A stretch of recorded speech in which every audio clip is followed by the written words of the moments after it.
अक़वाम मुत्तहिदा की 75वीं सालगिरह पर वज़ीर-ए-आज़म नरेंद्र मोदी अक़वाम मुत्तहिदा इक़्तिसादी और समाजी काउंसिल की आला सतही मीटिंग के इख्तितामी इजलास को वर्चुअली करेंगे खिताब।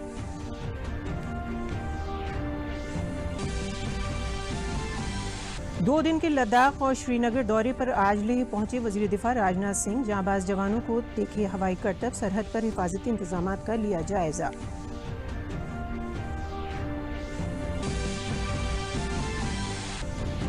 नीति कमीशन के सीईओ अमिताभ कांत ने वाराणसी के सेवापुरी ब्लॉक का किया दौरा। यहां सेवापुरी को मॉडल ब्लॉक के तौर पर फरोग देने की नीति कमीशन ने बनाई स्कीम।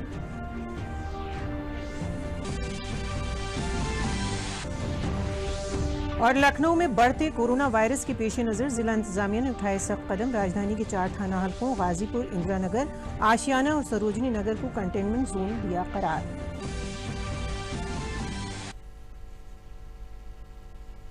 आदाब, मैं हूं नगमा इरफान। खबरें अब तफसील से।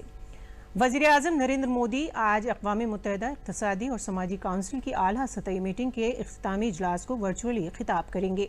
न्यूयॉर्क में अक़वाम मुत्तहिदा सदर दफ्तर में मुनक़िद इजलास में वज़ीर-ए-आज़म मोदी नॉर्वे के वज़ीर-ए-आज़म और अक़वाम मुत्तहिदा के सेक्रेटरी जनरल एंटोनियो गुतरेस के साथ कलीदी खुतबा पेश करेंगे। अक़वाम मुत्तहिदा के इस सालाना इजलास में निजी शोबे, पब्लिक सोसाइटी और माहिरीन तालीम का आला सतही वक्त शामिल है। भारत शुरू से ही सलामती काउंसिल में इस्लाह के साथ कसीर जहती रुख का हिमायती रहा है। ऐसे में कोरोना वबा के सबब बदलते हुए पस मंज़र में इस इनक़ाद का मौजू भारत की तरजीहात के मुताबिक है। भारत के लिए इस इनक़ाद की ख़ास अहमियत है क्योंकि भारत की सलामती काउंसिल में जीत के बाद अक़वाम मुत्तहिदा में वज़ीर-ए-आज़म का ये पहला खुतबा होगा। इस साल 17 जून को भारत बड़ी अक्सरियत के साथ 2 साल के लिए सलामती काउंसिल का गैर मुस्तकिल मेंबर मुंतखब हुआ था। वज़ीर-ए-आज़म ने इससे कबल जनवरी 2016 में अक़वाम मुत्तहिदा इक़्तिसादी काउंसिल की 70वीं सालगिरह पर कलीदी खुतबा पेश किया था। वज़ीर दिफा राजनाथ सिंह आज से लद्दाख और श्रीनगर के 2 रोज़ा दौरे पर हैं। इसी सिलसिले में आज सुबह वो लेह पहुंचे। दिल्ली से रवाना होने से कबल राजनाथ सिंह ने बताया कि उन्होंने लद्दाख और श्रीनगर में सरहदों पर हालात का जायजा लिया और इलाके में तैनात मुसल्लह फौजी जवानों के साथ बातचीत की। वज़ीर दिफा ने मशरक़ी लद्दाख के इलाके में चौकियों पर फौजियों से मुलाकात की और फौजियों को खिताब किया। साथ ही बर्री और फ़ज़ाइया के दरमियान तैयारियों का जायजा लिया। वज़ीर दिफा के साथ CDS जनरल विपिन रावत और army chief general MM Naravane भी मौजूद रहे। इस इलाके में भारत और चीन के दरमियान तातुल के बाद लेह लद्दाख का ये उनका पहला दौरा है। लेह में जवानों को खिताब करते हुए उन्होंने जवानों की तारीफ की। उन्होंने कहा कि बातचीत का दौर चल रहा है और सरहदी तनाज़ा हल होना चाहिए, लेकिन कहाँ तक हल होगा इस बारे में अभी कुछ कहना मुश्किल है। वज़ीर दाखिला ने इस बात पर जोर दिया कि हिंदुस्तान की 1 इंच ज़मीन पर भी कोई कब्जा नहीं कर सकता। उन्होंने कहा कि भारत वाहिद मुल्क है जो हमेशा अमन और खैर सगाली का पैगाम देता है। कभी किसी मुल्क की खुददारी को हमने ज़क नहीं पहुंचाई और ऐसा चाहते भी हैं कि हमारी खुददारी पर भी कोई आँच न आए। अगर कोई ऐसा करेगा तो इसका जिंदा शिकन जवाब दिया जाएगा।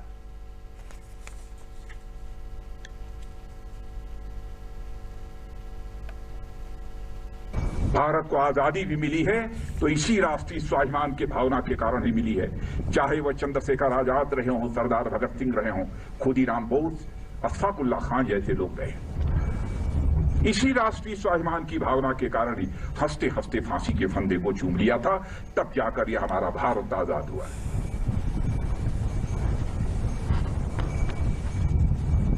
जितना भी आपके बारे में कहा जाए वह कम है।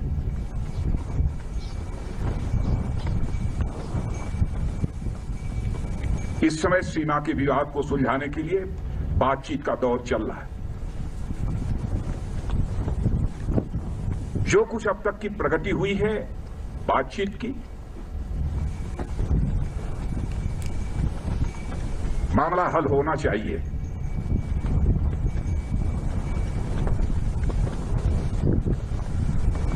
लेकिन कहां तक हल होगा अभी इस संबंध में मैं कोई गारंटी नहीं दे सकता हूं। लेकिन मैं इतना यकीन दिलाना चाहता हूं कि भारत की 1 इंच जमीन को भी दुनिया की कोई ताकत छू नहीं सकती है, उस पर कब्जा नहीं कर सकती। नीति कमीशन के सीईओ अमिताभ कांत वाराणसी के सेवापुरी ब्लॉक के दौरे पर आए। यहां सेवापुरी को नीति कमीशन ने मॉडल ब्लॉक के तौर पर फरोग देने की स्कीम बनाई है। इसी को अमली जामा पहनाने के लिए सभी महकमे के अफसरान के साथ सीईओ ने मीटिंग की। बाद में उन्होंने डीडी न्यूज के साथ खास बातचीत में इस स्कीम पर तफसील से रोशनी डाली। हमारे साथ बात करने के लिए हैं नीति आयोग के सीईओ अमिताभ कांत जी। अमिताभ कांत जी, सेवापुरी ब्लॉक के गांव के लिए नीति आयोग की क्या योजना है? देखिए, लक्ष्य माननीय प्रधानमंत्री जी ने कहा एक आदर्श ब्लॉक बनाना है, जहां सेंट्रल गवर्नमेंट और स्टेट गवर्नमेंट सब लोग मिलके और जन आंदोलन के साथ यहां का विकास करें। तो हम लोगों ने कई स्कीमें बनाई हैं और जितनी भारत सरकार की और स्टेट की स्कीमें सबको मिलाकर इम्प्लीमेंट कर रहे हैं और हमारा लक्ष्य है कि इसको मॉनिटर करें, अच्छी तरह इम्प्लीमेंट करें और यहाँ के लोगों के साथ मिलके जो आज ग्राम पंचायत के सारे नेतृत्व के साथ आज चर्चा की और ऑफिसर्स के साथ चर्चा की, एक बेसलाइन बनाया है और क्या क्या प्रोग्राम को यहाँ पूरा कंप्लीट करना है और क्या टाइम के अंदर करना है, ये सारा चर्चा हुई है और इसको हम लोग आगे ले जाएंगे। एक मॉडल ब्लॉक की तरह इसको हम लोग यहाँ इम्प्लीमेंट करेंगे। अभी इसमें जो है कितना वक्त लग सकता है और कितना खर्च आने की संभावना? नहीं, हम लोग तो भारत सरकार की सारी स्कीम लगाएंगे और जल्दी से जल्दी इसको कार्यक्रम को खत्म करेंगे। Camera person doctor Ajay Verma के साथ doctor Harkesh Bahadur Singh Gautam, DD news, Sevapuri, Varanasi. राजधानी लखनऊ में कोरोना का कहर बढ़ता ही जा रहा है। जुमेरात को 300 से ज्यादा कोरोना मरीजों के सामने आने के बाद जिला इंतजामिया ने सख्त कदम उठाने का फैसला किया है। राजधानी के 4 थाना हलकों गाजीपुर, इंदिरानगर, आशियाना और सरोजिनी नगर को कंटेनमेंट जोन करार दिया गया है। यहां पीर से मुकम्मल लॉकडाउन रहेगा।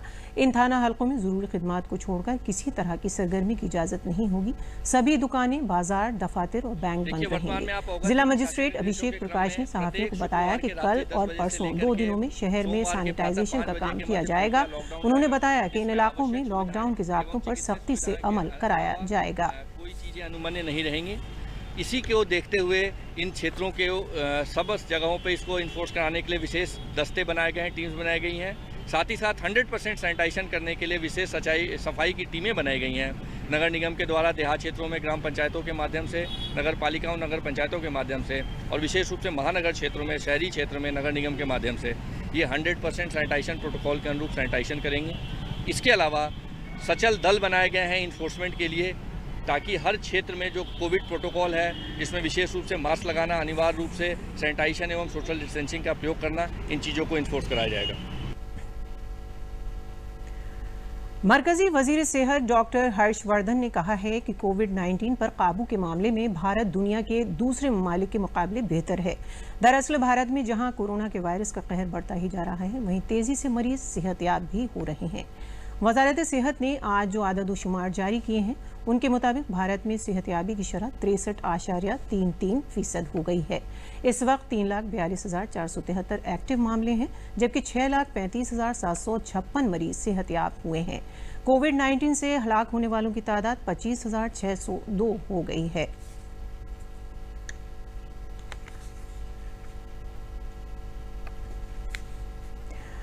नेपाल के पहाड़ी इलाकों में हो रही भारी बारिश से महाराजगंज जिले में मुमकिन सैलाब के खतरे के पेश नज़र रियासत के जल शक्ति वजीर डॉक्टर महेंद्र सिंह ने जिले के सैलाब मुतासरा इलाकों का हवाई मुआयना किया और जिला सदर दफ्तर के कलेक्ट्रेट अहाते में अवामी नुमाइंदों और अफसरान के साथ मीटिंग कर सैलाब से निपटने की तैयारियों का जायजा लिया। इस दौरान उन्होंने मुतल्लिका महकमों के अफसरान मुलाजिमीन को अलर्ट रहने की सख्ती से हिदायत दी। डॉक्टर महेंद्र सिंह ने कहा कि रियासत की योगी सरकार सैलाब से निपटने के लिए पूरी तरह तैयार है। रियासत में सैलाब के मुमकिन खतरे को देखते हुए सभी तैयारियां मुकम्मल कर ली गई हैं। पुलिस और इंतजामिया समेत NDRF की टीमें अलर्ट हैं। हर सूरत हाल से निपटने की तैयारी है।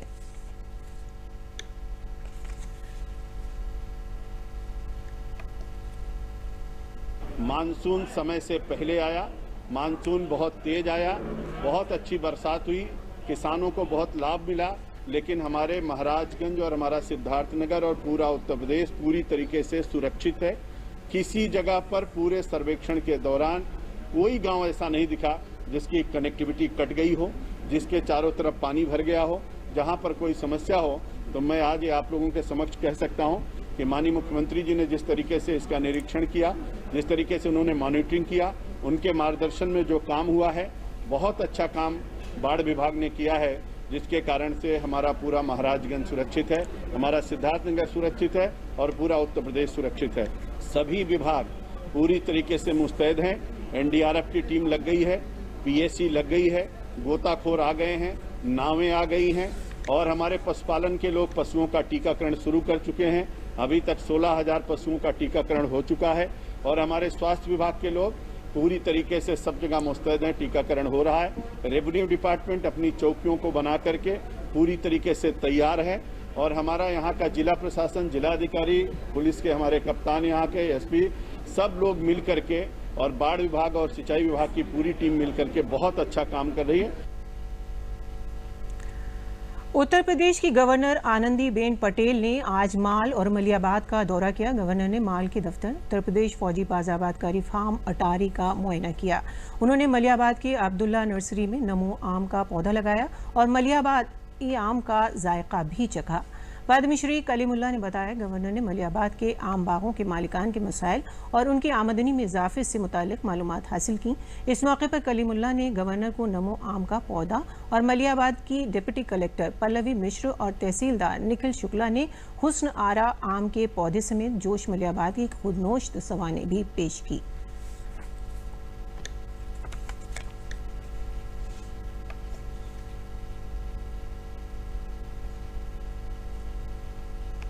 अब ये महामहिमा तशरीफ़ लाई मलियाबाद में और इतनी ज़्यादा खुश गई हैं क्योंकि मलियाबाद को जिस चीज़ की ज़रूरत है तो उन्हीं ने इस ढंग से हमसे बातें को पूछा कि मलियाबाद क्या चाहता है पेड़ों के सिलसिले में, पानी के सिलसिले में, तो हमने उनको इसकी जानकारी दी। सब ये आपको एक और खुशी की बात बताएं, जब हमने उनको नमो आम के सिलसिले में जानकारी दी तो बहुत खुश हुई। तो नमो आम का एक पौधा भी यहाँ पर उन्होंने रोपण किया है और नमो आम को वो राजभवन के लिए भी ले गई हैं कि वहाँ भी हम अपने वहाँ राजभवन में लखनऊ में लगाएंगे। तो और उसी के साथ साथ ऐश्वर्या आम की भी बहुत फ़ोटो देखकर खुश हुई, ऐश्वर्या अमरूद देखकर बहुत खुश हुई, उसके ही पेड़ ले गई।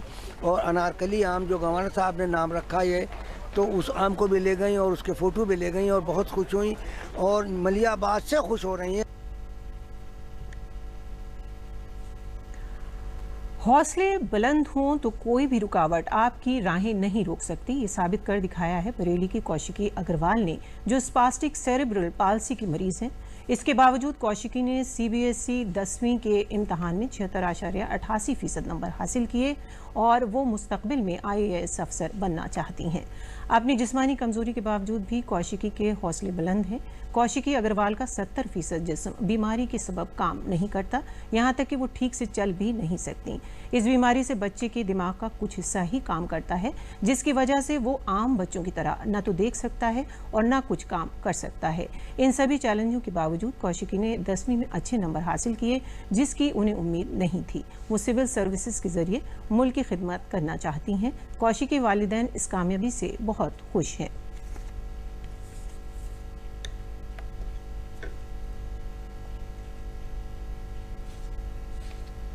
मैंने अभी 10th क्लास पास किया है और मेरी पढ़ाई का ध्यान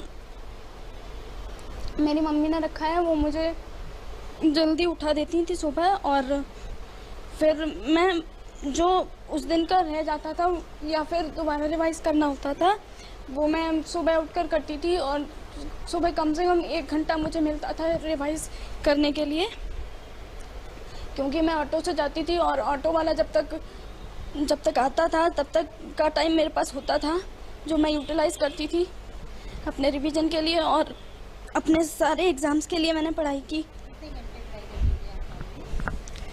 नॉर्मली मैंने 5 से 6 घंटे पढ़ाई की है, क्योंकि रेस्ट करने के बाद मेरे पास वो पूरा टाइम होता था कि मैं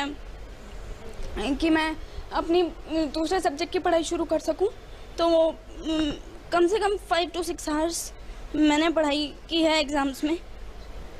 बहुत अच्छा लग रहा है, बहुत मेहनती लड़की है, इसको किसी बात से वैसे मतलब नहीं है, घर में कुछ भी खेल कूद हो रहा हो, कुछ भी हो रहा हो, ज़्यादा इसको मतलब नहीं है अपनी पढ़ाई के आगे। ये पढ़ाई में बहुत ध्यान देती है, खाने पीने को भी बस दे दो तो खा लेती है। इसको ये नहीं है कि कुछ भी अपने आप से मांगे, हम लोग ध्यान रखते हैं इसके खाने पीने का। पढ़ाई में बस ये अपनी मेहनत के बल पे ही जो कुछ है कर पाई है। हम लोग का मोटिवेशन तो रहा, लेकिन इसकी खुद की लगन हम भी देखकर कई बार अचंभित हो जाते थे कि ये पूरा दिन स्कूल से आके बस खाया पिया, उसके बाद तुरंत पढ़ने बैठ जाती थी। और इसे रात तक केवल माइंड फ्रेश करने के लिए थोड़ा बहुत ही टीवी या कुछ गेम तो नहीं अमूमन खेलती थी, टीवी ज़रा बहुत देख के माइंड फ्रेश करके फिर पढ़ती थी लेट नाइट तक। और सुबह टाइमली उठ जाना, मतलब अपने आराम की इसको बिल्कुल नहीं थी, केवल पढ़ाई ही सूझती थी हर समय। प्रयागराज में मुल्क और बैरून ममालिक से आने वाले बच्चों उनके सरपरस्तों कोविड-19 के वायरस से बचाने के लिए ऑनलाइन सेरेब्रल थेरेपी और ऑनलाइन वीडियो बातचीत के जरिए पॉलिसी से मुतासरा बच्चों के इलाज और थेरेपी की पहल की गई है। डॉक्टरों का मानना है कि सेरेब्रल पॉलिसी से मुतासरा बच्चों का इम्यूनिटी सिस्टम काफ़ी कमज़ोर होता है, जिसकी वजह से इनमें वायरस फैलने के ज़्यादा इम्कानात होते हैं। ऐसे में ऑनलाइन थेरेपी और मशवरे के जरिए मुतासरा बच्चों को उनके घर पर ही इलाज करने में जहां मदद मिलती है, वहीं बच्चे घर पर महफूज भी रहते हैं। सेरेब्रल पॉलिसी का इलाज कर रहे डॉक्टरों का कहना है कि ऑनलाइन तरबियत से बच्चों को बहुत फ़ायदा मिला है और वालिदैन भी घर बैठे बेहतर तरीके से बच्चों की तरबियत कर पा रहे हैं। मुल्क के कोने कोने से लोग इस प्रोग्राम से जुड़ रहे हैं और इस तरबियत से पूरा इस्तेफादा कर रहे हैं।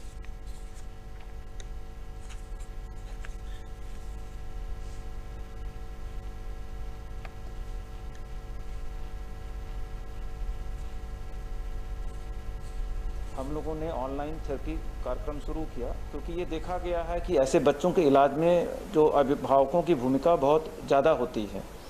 तो ऑनलाइन थेरेपी के माध्यम से हम जूम, स्काइप या व्हाट्सएप वीडियो कॉल करके उनकी बच्चों की समस्याओं को पूरा देखते हैं। और ऑनलाइन देखते हुए एक तरफ हमारा जो बच्चा होता है उसके अभिभावक होते हैं, दूसरी तरफ हमारे जो सीनियर थेरेपिस्ट हैं वो होते हैं। जो हमारे थेरेपिस्ट होते हैं वो तमाम तरह के डॉल्स को लेकर के और कुछ इंस्ट्रूमेंट को लेकर के कि तरीका कैसे इस्तेमाल करना है, और जो वो पेरेंट्स सीख जाते हैं उनको रिकॉर्ड भी कर लेते हैं। तो दूसरी जो सेशन होता है उसमें पेरेंट्स के द्वारा करवाया जाता है, जिससे धीरे धीरे कई सेटिंग होने के बाद वो पूरी तरह से सीख जाते हैं, उनको करने में सक्षम हो जाते हैं। तो इससे इलाज रुकता भी नहीं है, बच्चों में लाभ भी मिलता है और लंबे समय तक पेरेंट्स को कहीं जाने की ज़रूरत नहीं पड़ती है और बच्चों में इसके अच्छे परिणाम देखने को मिले हैं। इस समय हम लोगों का जो है मॉर्निंग 10 बजे से लेकर शाम को 5 बजे तक का सेशन चलता है। कम से कम 7 या 8 सेशन हम लोग ले लेते हैं एक दिन। सर सफलता तो ये है कि रोज़ हमारे पास बच्चे ऑनलाइन सेशन के लिए कंटिन्यू फ़ोन कर रहे हैं, कनेक्ट हो रहे हैं। मतलब पर डे हमारे पास 4 से 5 बच्चे डेली कनेक्ट हो रहे हैं और डेली वो उत्सुक हैं। वाराणसी में खादी ग्राम उद्योग कमीशन के जरिए महाजिर मजदूरों को मिट्टी के खिलौने बनाने की स्पेशल ट्रेनिंग दी जा रही है, जिसमें तकनीक का खास तौर से इस्तेमाल किया जा रहा है। कोरोना वबा के सबब जो गैर मुकीम मजदूर बनारस वापस आए हैं, उनमें कोलकाता, मुंबई और पुणे से आए मजदूर शामिल हैं। ये सभी चाइनीज़ खिलौनों को मात देने की तैयारी के साथ मिट्टी के खिलौने तैयार कर रहे हैं, जिसमें पूरी तकनीकी और साइंसी मालूमात के साथ इंस्ट्रक्टर के जरिए तरबियत दी जा रही है, जिससे मैजिकल कछुआ और दूसरे किस्म के खूबसूरत खिलौने तैयार किए जा रहे हैं। मजदूरों का जज्बा है कि वो ऐसे खिलौने तैयार करें जिससे लोग चाइनीज़ खिलौनों को भूल जाएं। उनका कहना है कि हम मुस्तकबिल में खिलौनों की बड़ी मार्केट तैयार करेंगे। खादी ग्राम उद्योग कमीशन के डायरेक्टर धीरेन्द्र सिंह भाटी ने बताया कि ये ट्रेनिंग यहाँ पर 10 दिनों से चल रही है और इन दिनों में मजदूरों ने बहुत अच्छा काम किया और बहुत कुछ सीखा है।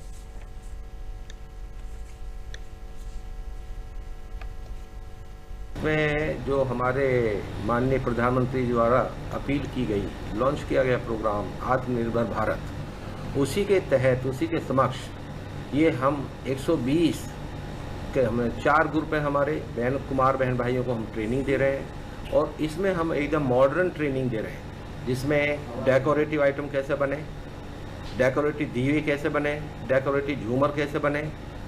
और खाली कुल्हड़ से इन सब से काम नहीं चलने वाला। अभी जो अब से पहले जैसे हमारे त्योहारों से पहले चाइनीज उत्पाद मार्केट में मिलते थे, उन सबको रोकने में खादी और ग्रामोद्योग आयोग द्वारा हमारे माननीय केंद्रीय मंत्री श्री गडकरी साहब, माननीय राज्य मंत्री श्री सारंगी साहब एवं हमारे कर्मठ दिन रात काम करने वाले माननीय अध्यक्ष महोदय श्री विनय कुमार सक्सेना साहब द्वारा उनके तत्वाधान में, उनके गाइडेंस में ये सब हमारी ट्रेनिंग शुरू हो रही है। खाली सेवापुरी नहीं, पूरे भारतवर्ष में हमारे प्रोग्राम चल रहे हैं। हर राज्य के राजधानी में हमारे राज्य कार्यालय हैं जो पूरे प्रोग्राम को मॉनिटर करते हैं, देखते हैं, ट्रेनिंग दिलवाते हैं, वितरण करवाते हैं।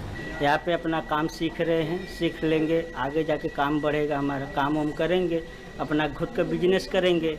जैसे हम दूसरों की नौकरी करते हैं, अपना खुद का बिजनेस करेंगे, अपना कारोबार आगे बढ़ाएंगे। सेवापुरी ब्लॉक पे जो है हमको जो है ट्रेनिंग दिया जा रहा है मिट्टी का खिलौना और बर्तन बनाने के लिए।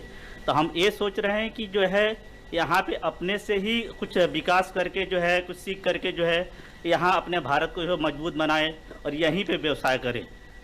और जो चाइना से जो भी खिलौने जो भी आता था, हम सोच रहे हैं कि यहाँ बना करके क्यों नहीं अपने भारत को मजबूत करें और सब अपने साथ में सबका विकास होवे। और यहाँ पे जो है हमारे एक सिखाने के लिए जो है ट्रेनर हैं जो है विकास प्रजापति जी, उनसे मैंने 2 दिन में 2 चीज़ बनाना सीखा। एक तो पहले गणेश भगवान की मूर्ति बनाना सीखा, आज मैं एक उनके पास में एक कछुआ बनाना सीखा। कोरोना वायरस के मद्देनजर खादी आश्रम ने खादी के मास्क फरोख्त करना शुरू किया है। इन मास्क के जरिए खादी की फरोख्त में काफ़ी इजाफा हुआ है। खादी के मास्क में डिज़ाइनर मास्क भी हैं जिनको धोया जा सकता है और दोबारा इस्तेमाल किया जा सकता है।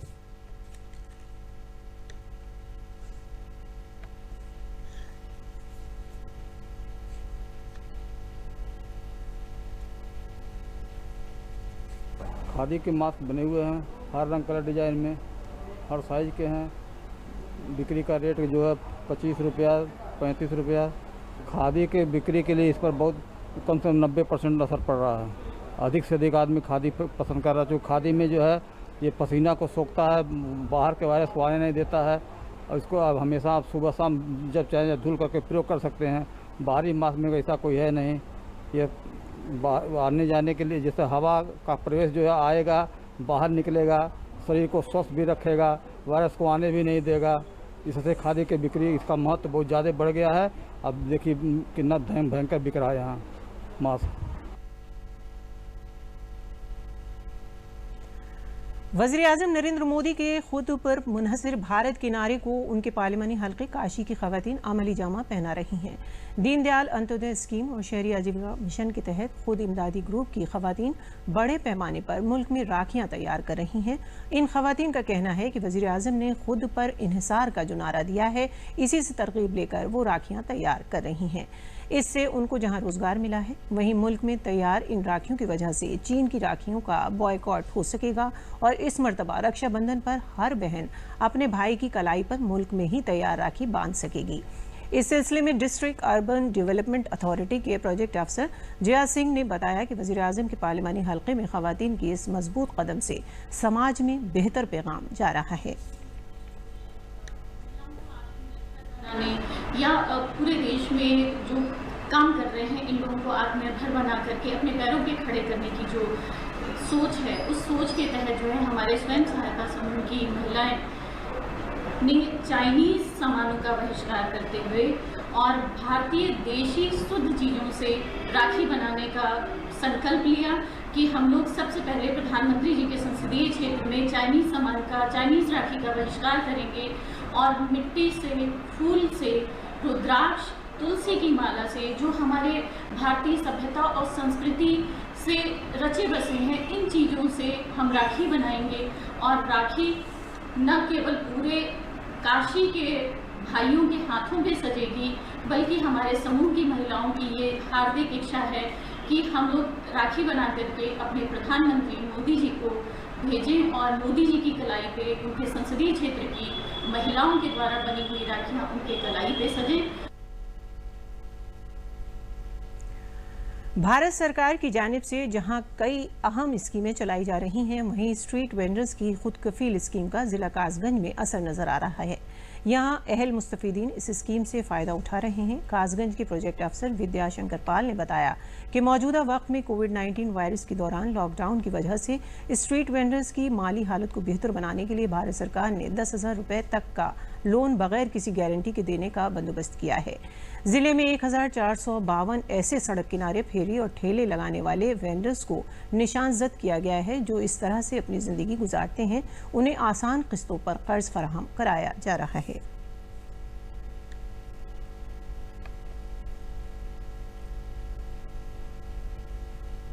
मुझे प्रधानमंत्री तरफ से 10,000 कार्ड की खाता मिली है। मैं अपने धंधे में लगाना चाहता हूँ। इसमें ना कोई गारंटी है ना कोई चीज़ में डॉक्यूमेंट को जमा की है, केवल आधार कार्ड को छुआ। बस धन्यवाद प्रधानमंत्री की तरफ से, मैं आभारी हूँ बहुत खूब लोगों। और मैं चाट का काम करता हूँ और जो मोदी की योजना चली 10,000 की जो मिलेगा, मुसीबत में थे उस तरह मैं अपना काम बढ़ाऊँगा, बच्चों का रोजी की रोटी चलाऊँगा। मोदी को बहुत धन्यवाद है इस बात में, मैं बहुत मैं ये 10,000 रुपये ले रहा हूँ, उसका मैं आभारी हूँ। भारत सरकार ने मुझे 10,000 रुपये का लोन दिया है, मैं इसका सही उपयोग करूँगा, अपने धंधे को बड़ा बनाऊँगा। इसके लिए बहुत बहुत धन्यवाद करता हूँ सरकार का। पथ विक्रेता जैसे रेहड़ी वाले, फल विक्रेता, रेडीमेड कपड़े बेचने वाले, खोमचे वाले, समोसा बेचने वाले इत्यादि लोगों को कोविड-19 की वजह से, लॉकडाउन की वजह से हुई आर्थिक स्थिति में जो उनकी आर्थिक स्थिति में जो कमी देखने को मिल रही है, जिसकी वजह से उनको व्यवसाय करने में पुनः व्यवसाय शुरू करने में दिक्कतों का सामना करना पड़ रहा है। इसलिए भारत सरकार द्वारा उनको आर्थिक स्थिति को देखते हुए कार्यशील पूंजी हेतु 10,000 रुपये का लोन देने की 10,000 रुपये तक का लोन देने की योजना है, जिसमें किसी तरह की गारंटी नहीं ली जाएगी और नियमित लेन देन करने पे उसको 7% ब्याज में छूट भी दी जाएगी। लखीमपुर की जानिब से आए टिड्डी दल ने पीलीभीत के तहसील पूरनपुर के कई गांवों में दस्तक दी। जिला मजिस्ट्रेट समेत आला अफसर मौके पर पहुंचे और कीड़े मार अद्वियात का छिड़काव करवाया, लेकिन टिड्डी दल एक गांव से दूसरे गांव अलग अलग टोलियों में किसानों की फसलों पर हमला करते रहे। इस दौरान किसानों ने खेतों के आसपास धुआं कर थाली और बर्तन बजाकर टिड्डियों को भगाने की कोशिश की। लाखों की तादाद में टिड्डियों को आता देख गांव और रिहायशी इलाकों में दहशत फैल गई। हालांकि जिला इंतजामिया मुतासर इलाकों में बराबर दवा का स्प्रे करा रहे हैं। इंतजामिया का कहना है कि जिन मकामात पर टिड्डी दल पहुंचे वहां के किसान जिला इंतजामिया को मुत्तला करें। गन्ना और ज़राअत महकमे से मिली दवाओं का इस्तेमाल कर टिड्डियों को खत्म किया जा रहा है। गांव में जो टिड्डी दल का अटैक हुआ है तो उसके कारण यहाँ पर जो स्प्रे का छिड़काव किया जाना था उसको मॉनिटर करने के लिए यहाँ पर थे और अभी काफ़ी ऑपरेशन सफल रहा है और सुबह तक हमको कृषि विभाग से कुछ ड्रोन भी मिलने की उम्मीद है, तो सुबह भी अभियान हमारा जारी रहेगा। काफ़ी सफलता मिली है और जो बचे हुए हैं उनको सुबह हम 5 से 6 के बीच में एक बार और करते हुए पूरे तरीके से समाप्त कर देंगे। वज़ीर आला योगी आदित्यनाथ ने कल वीडियो कॉन्फ्रेंसिंग के जरिए जालौन में बनने वाले रोडवेज बस अड्डे का भूमि पूजन किया। इस मौके पर मकामी रुकन पार्लियामेंट भानु प्रताप वर्मा और सभी अराकीन असेंबली समेत अवामी नुमाइंदे मौजूद थे। जालौन में बस अड्डा बनाए जाने का मुतालबा तवील अरसे से किया जा रहा था। रुकन पार्लियामेंट भानु प्रताप ने CMO को इस मुतालबे से मुत्तला किया, जिसके बाद यहाँ बस अड्डा बनाए जाने को मंजूरी मिली थी। नगर पालिका से 30 वर्षों के लिए लीज पर मिली जगह पर बस अड्डा तामीर किया जाएगा। 3 करोड़ 50 लाख की लागत से तैयार इस बस अड्डे की बन जाने से मकामी लोगों को काफ़ी सहूलत होगी।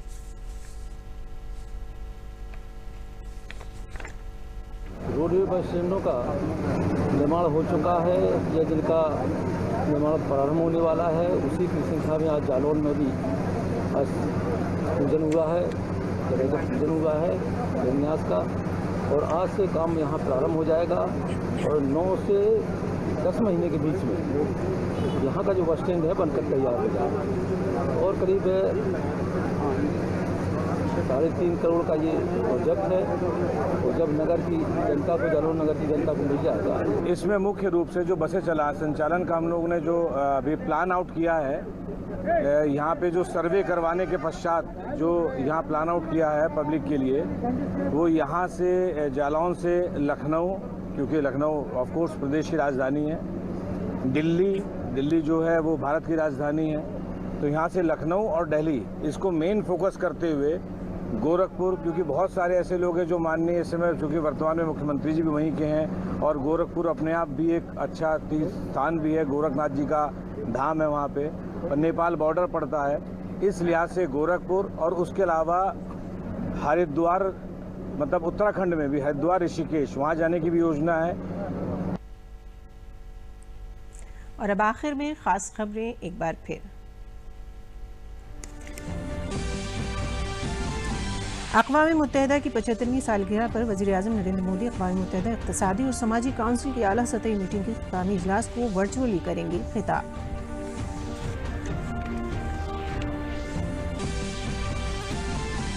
दो दिन के लद्दाख और श्रीनगर दौरे पर आज लेह पहुंचे वज़ीर दिफा राजनाथ सिंह। जांबाज जवानों के देखे हवाई करतब, सरहद पर हिफाजती इंतजामात का लिया जायजा।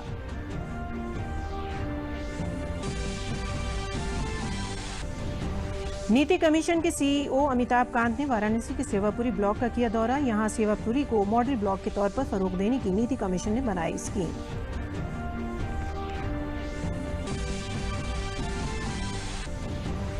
और लखनऊ में बढ़ते कोरोना वायरस के पेश नज़र जिला इंतजामिया ने उठाए सख्त कदम। राजधानी के 4 थाना हलकों गाजीपुर, इंदिरानगर, आशियाना और सरोजनी नगर को कंटेनमेंट जोन दिया करार। और इसी के साथ खबरनामा खत्म होता है। इजाजत दीजिए, आदाब।